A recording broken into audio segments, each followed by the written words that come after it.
ई श्रम कार्ड, क्या आपके भी हजार हजार रुपए अब तक नहीं आए हैं? दोस्तों, लाखों लोग, लाखों सवाल और सबके ई श्रम कार्ड को लेकर अलग अलग विचार। तो दोस्तों, आज हम लेके आए हैं आपके लिए एक स्पेशल वीडियो ई श्रम कार्ड के बारे में। आखिरकार ई श्रम कार्ड है क्या? ई श्रम कार्ड के जहां एक तरफ लाखों फायदे हैं तो वहीं दूसरी तरफ इसके लाखों नुकसान भी हैं। तो दोस्तों, बने रहो इस पूरी वीडियो में और यहाँ पर आप देखोगे कि ई श्रम कार्ड के क्या फायदे हैं और क्या क्या नुकसान हैं।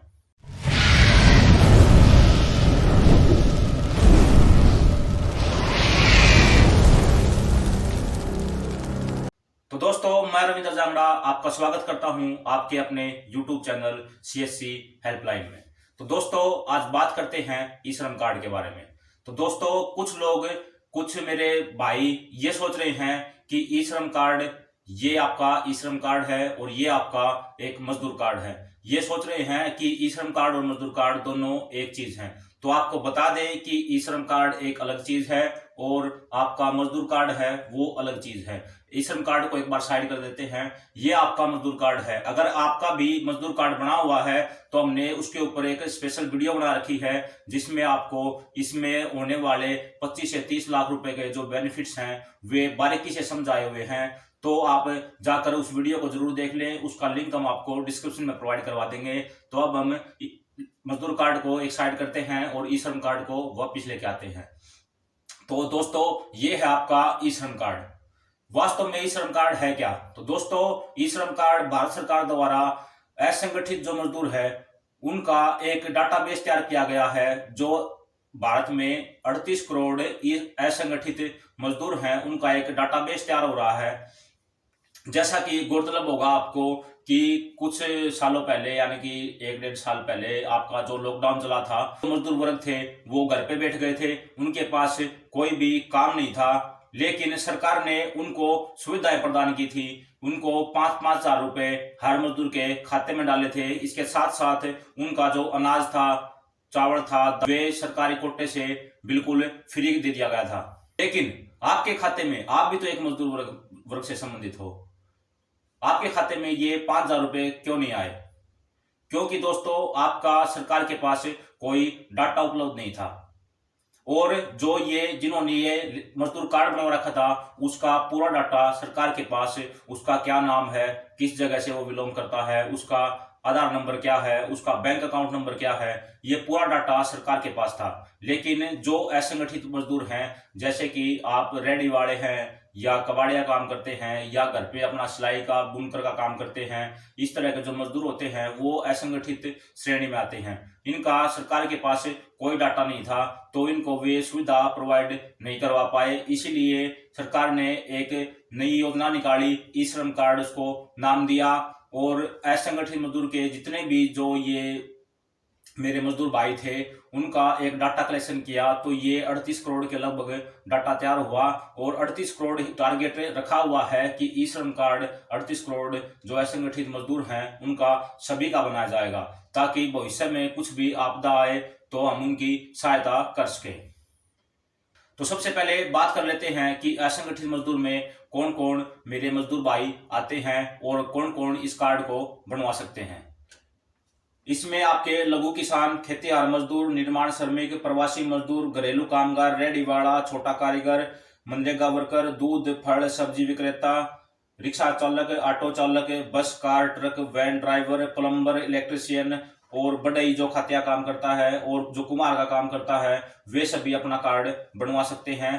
कार्ड बनवाने के लिए आपको अपने किसी नजदीकी CSC सेंटर पर आपका एक आधार कार्ड, बैंक पासबुक और आपका फोन साथ लेके जाना है। और इसके साथ साथ आप अपने एक नॉमिनी का आधार कार्ड भी साथ लेके जाएं, ताकि भविष्य में अगर आपको कुछ हो जाता है तो नॉमिनी को आपका जो क्लेम राशि है वो आपको मिल सके। तो दोस्तों, अब बात करते हैं इसके फायदे और नुकसान की।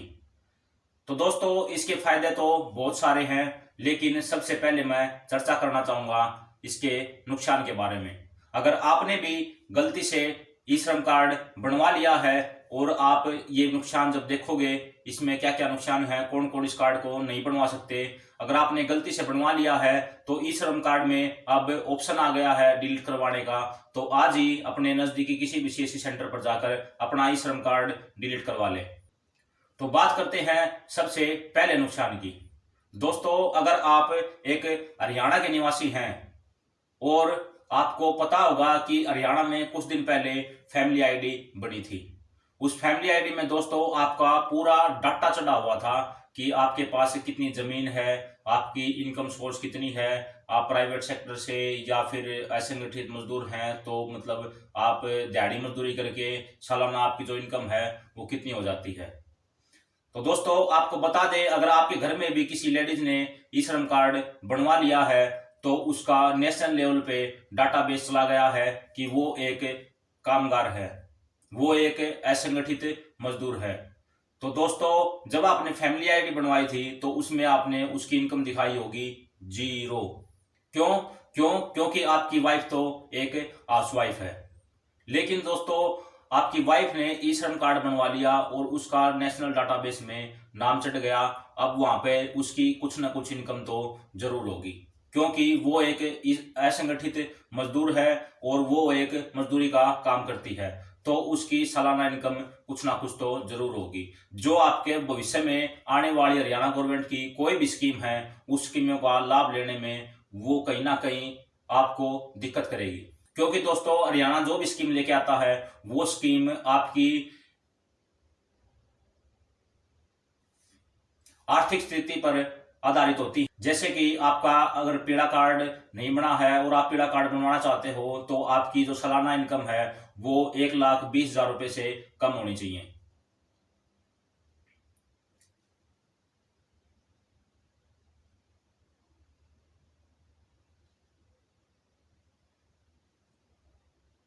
तो दोस्तों बात करते हैं नुकसान नंबर 2 की।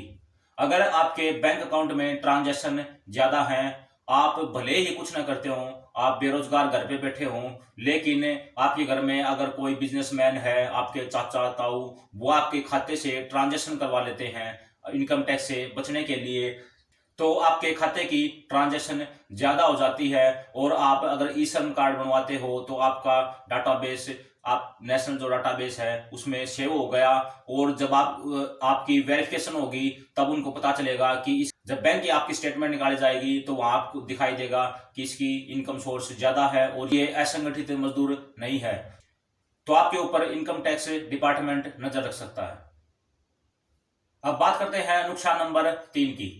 दोस्तों अगर आप एक प्राइवेट जॉब सेक्टर में काम करते हैं और अगर आप ईएसआई या ईपीएफ के सदस्य हैं तो आप अपना ई श्रम कार्ड नहीं बनवा सकते, क्योंकि दोस्तों ई श्रम कार्ड में जो आपका कार्ड का नंबर आता है, जो वही यूएएन नंबर आता है, वही यूएएन नंबर अगर आपका पीएफ कटता है तो पीएफ में भी वही आपका यूएएन नंबर जनरेट होता है।